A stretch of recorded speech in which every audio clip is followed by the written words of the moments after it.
এপিসোডের শুরুতে আমরা দেখি যে গোল্ডেন ডোন এর একজন ইউনোকে তার নাম জিজ্ঞেস করে আর নিজের নাম ক্লাউড বলে আর বলে তুমি তাও কোনো নোভেল বা রয়েল না, সাধারণ একজন মানুষ, তাও ক্যাপ্টেন তোমায় জয়েন্ট হতে দিল। আসলে সে কি ভাবছিল? এখন এটা নিয়ে ভাব নিও না যে সবাই তোমার সময় হাত তুলেছিল। এটা শুধুমাত্র একটা এক্সাম ছিল, আর তুমি এত তাড়াতাড়ি গোল্ডেন ডোম অ্যাকসেপ্ট হবে না। তখন ইউনো বলে চিন্তা করতে হবে না, আমি খুব তাড়াতাড়ি নিজেকে প্রমাণ করে দিব। আর এদিকে আস্থা আবার ভিতরে যাওয়ার চেষ্টা করে, কিন্তু আবার একটি আগুনের গোলা তার দিকে আসে। আর এদিকে ব্ল্যাক ডোম এর ভিতর দুজন নিজেদের ভেতর লড়াই করছে, আর বাকি সবাই নিজের নিজের কাজ করছে। এটি খুব ভয়াবহ দৃশ্য, আর আজ থেকে আমিও এদের ভেতর একজন। আর আস্থা জোরে বলে, আমি আস্থা, হেইজ ভিলেজ থেকে। আর একদিন আমি উইজার্ড কিং হব। আর আমরা দেখি কেউ তার কথাই কান দেয় না। আর একজন মেয়ে বলে, আমি এরপর কোনোদিন কোনো বয়স্কের সাথে ড্রিঙ্ক করব না। আর আবার আরেকটি আগুনের গোলা আবার আস্থার কাছে এসে পড়ে। আর ওই মেয়ে আর আরেকজন ছেলে নিজেদের মধ্যে ঝগড়া করতে থাকে। তখন একজন বলে, তোমরা এটি বন্ধ না করলে আমার বোনের কসম কাউকে ছাড়ব না। তখন ক্যাপ্টেন দেয়ালে ঘুষি দিয়ে বলে, সবাই থামো। তখন সবাই ক্যাপ্টেনকে এক্সামের কথা জিজ্ঞেস করতে থাকে, আর নিজেদের প্রয়োজনীয় জিনিস চাইতে থাকে। তখন ক্যাপ্টেন বলে, সবাই চুপ হয়ে যাও। আর সে আস্থাকে খুঁজতে থাকে, আর বলে, এই ছোট ছেলে নতুন মেম্বার। আর আস্থা বলে, আমার নাম আস্থা, আর আমি হেইজ ভিলেজ থেকে এসেছি। আপনাদের সাথে দেখা হয়ে ভালো লাগলো। তখন ফিনরেল বলে, এই হচ্ছে গরেন এগ্রিপা, দেখতে ভয়ানক হলেও মন থেকে খুবই ভালো। আর এ হচ্ছে ভেনেসা, যখন এই মদ খায় তখন শুধু লড়াই করে, কিন্তু এও খুবই ভালো। তখন ভেনেসা বলে, তুমি এত ছোট ভিলেজ থেকে ম্যাজিক নাইট হয়েছ, তোমায় তো এর জন্য উপহার পাওয়া দরকার। তখন আস্থা ভাবে, আমি এটি অ্যাকসেপ্ট করতে পারব না। আমি সিস্টার লিলিকে ভালোবাসি। আর এ হচ্ছে লাক ভোল্টিয়া, এ শুধু লড়াই করতে পারে। আর তখন সে আস্থাকে লড়াই করার জন্য বলে। আর তখন একজন আস্থাকে তার বোন এ ছবি দেখিয়ে বলে, এর থেকে দূরে থেকো, না হয় আমি তোমায় মেরে ফেলব।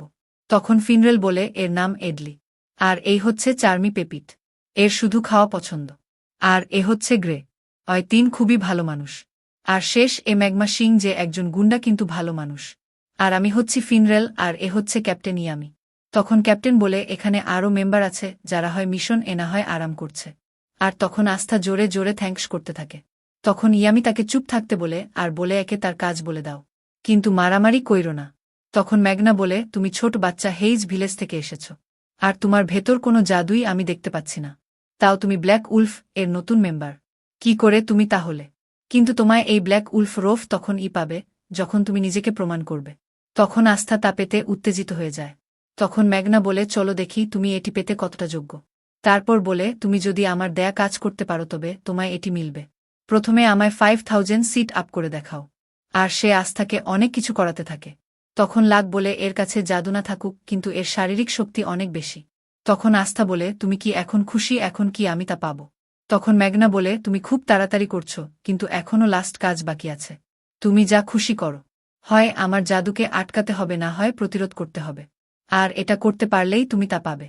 আর তখন আস্থা তার তলোয়ার বের করে নেয়, আর সবাই তা দেখতে থাকে। আর ম্যাগনা তার ফায়ার বল একের পর এক মারতে থাকে, আর আস্থা সহজেই এর থেকে বেঁচে যায়। তখন ম্যাগনা আরও শক্তিশালী ফায়ার বল নিক্ষেপ করে।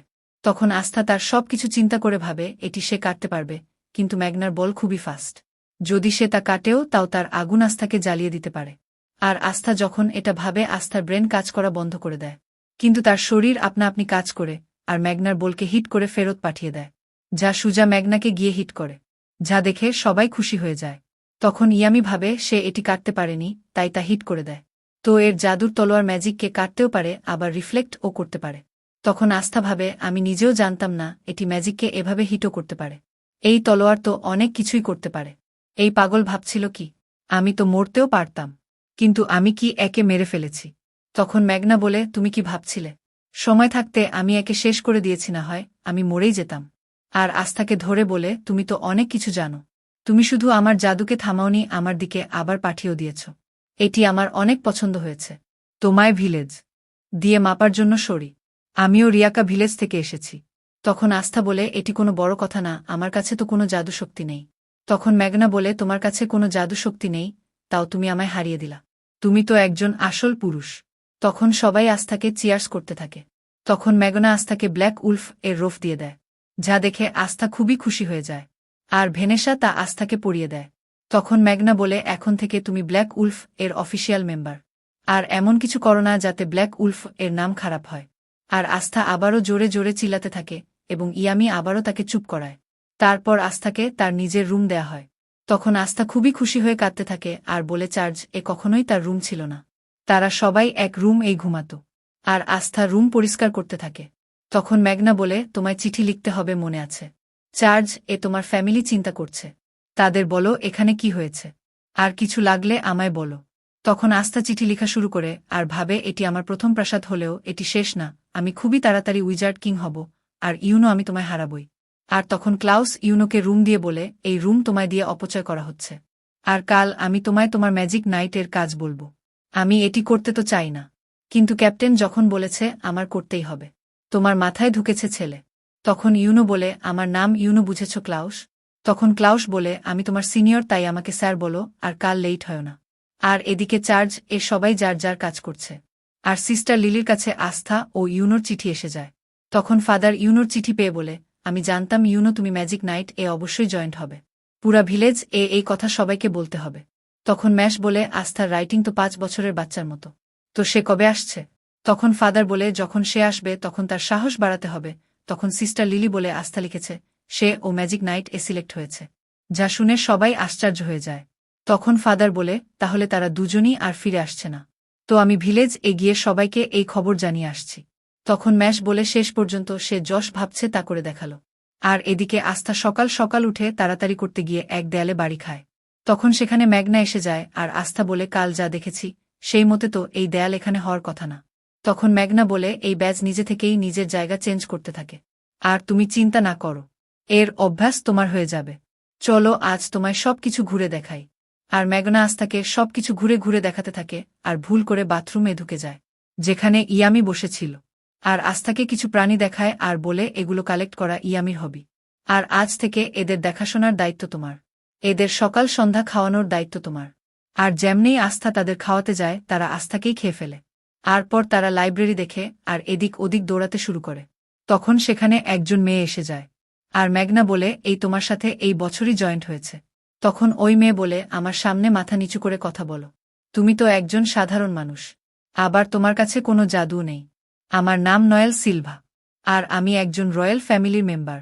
আর তা শুনে আস্থা মাফ চেতে থাকে। তারপর হঠাৎ করে বলে তুমি ছোট কাকে করছো? আমরা এখন সবাই সমান, এতে কোনো কিছুই যায় আসে না তুমি রয়্যাল নাকি কি। তখন নয়েল বলে এতে অনেক কিছুই যায় আসে।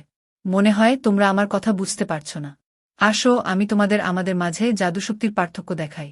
আর নয়েল আস্থার উপর হামলা করে, আর তা গিয়ে ম্যাগনার লাগে। তখন ম্যাগনা বলে তোমার সিনিয়রকে মারার সাহস কই থেকে আসে? তখন নয়েল বলে এটি তোমার ভুল, তুমি মাঝে কেন এসেছ? তখন ম্যাগনা বলে আমি সিনিয়র, আর নয়েল বলে আমি রয়্যাল। তখন ম্যাগনা বলে আমায় এতে কিছুই যায় আসে না, তুমি রয়্যাল নাকি সিলভার ক্যাপ্টেন এর বোন, তোমায় তো ব্ল্যাক উলফ এ আসার সুযোগ দেয় বড় কথা। আমি শুধু এর জন্যই থেমেছিলাম কারণ তুমি একজন মেয়ে, কিন্তু এখন তোমায় আমি দেখাবো। আর নয়েল তার রোফকে নিচে ফেলে বলে আমি এই টিম ছেড়ে চলে যাচ্ছি। সবাই জানে এটি কত খারাপ টিম, আর আমার মতো রয়্যাল এখানে থাকতে পারবে না। তখন ম্যাগনা মাফ চেতে থাকে। আর আস্থা ভাবে যেটি পেতে আমি এত কিছু করলাম সে এটি এভাবেই ফেলে দিল। আর এদিকে আস্থা বাইরে এমনই হাঁটছিল, হঠাৎ তার উপর একটি পানি এসে পড়ে। আর সে দেখে নয়েল তার জাদু ট্রেনিং করছে। কিন্তু আমরা দেখি যে যেমনই নয়েম আবার জাদু করে তা গিয়ে আস্থার লাগে। তখন নয়েল বলে যখনই আমি জাদু ব্যবহার করি তা কেন অন্যদিকে চলে যায়। তখন কিছু লোক কথা বলতে শোনা যায় যে সিলভা ফ্যামিলির ছোট মেয়ে তার জাদু ঠিক মতো করতে পারে না। তখন তার ভাই বলে এমন মেয়ে যে নিজের জাদু ব্যবহার করতে পারে না সে আমার বোন। তখন ক্যাপ্টেন বলে একে আমি সিলভার ইগল এ রাখতে পারবো না। তুমি আমার মা এর জায়গায় কেন মরে গেলে না, তুমি তো একজন ফেলিয়ার। তখন আস্থা এগুলো দেখতে থাকে। তখন নয়েল বলে তুমি এখানে কি করছো? আর ভাবে এখন সে আমাকে নিয়ে মজা করবে, আর আস্থার উপর হামলা করতে যায় কিন্তু নিজেই তার ভেতর আটকে যায়। আর তা সবাই দেখতে থাকে। তখন ম্যাগনা বলে এটি অনেক বড়, আমাদের তাড়াতাড়ি কিছু করতে হবে। তখন ক্যাপ্টেন বলে আমরা এর মধ্যে জাদু করলে তা বিপরীত ও হতে পারে, তো ফিনরেল তুমি কিছু করতে পারবে? তখন ফিনরেল না করে দেয়। তখন ইয়ামি বলে তো আমাদের এমন একজন লাগবে যে এটি কাটতে পারবে। তখন আস্থা উড়ে এসে ইয়ামির হাতে পড়ে। তখন ইয়ামি তাকে এটি কাটতে বলে, কিন্তু আস্থা বলে আমি উপরে কিভাবে যাব। তখন ইয়ামি আস্থাকে জোরে ছুঁড়ে মারে, আর আস্থা তার তলোয়ার দিয়ে জাদুকে কেটে ফেলে। আর দুইজনে নিচে পড়তে থাকে আর ফিনরেল তাদের বাঁচিয়ে নেয়। আর নয়েল ভাবে এখন এরা সবাই আমায় নিয়ে মজা করবে। তখন আস্থা বলে তুমি জানো তোমার জাদু কত শক্তিশালী, আর আমার কাছে তো কোনো জাদুই নেই। যদি তুমি তোমার জাদু কন্ট্রোল শিখে যাও তুমি অনেক শক্তিশালী হয়ে যাবে। তো আমায়ও আমার বেস্ট দিতে হবে যাতে আমি না হারি। তখন ম্যাগনা বলে, তো তুমি তোমার জাদু কন্ট্রোল করতে পারো না। তুমিও একজন ফেলিয়ার। আর এই স্কোড ফেলিয়ার এ ভরা। তখন সবাই মিলে তাকে সাহায্য করার কথা বলে।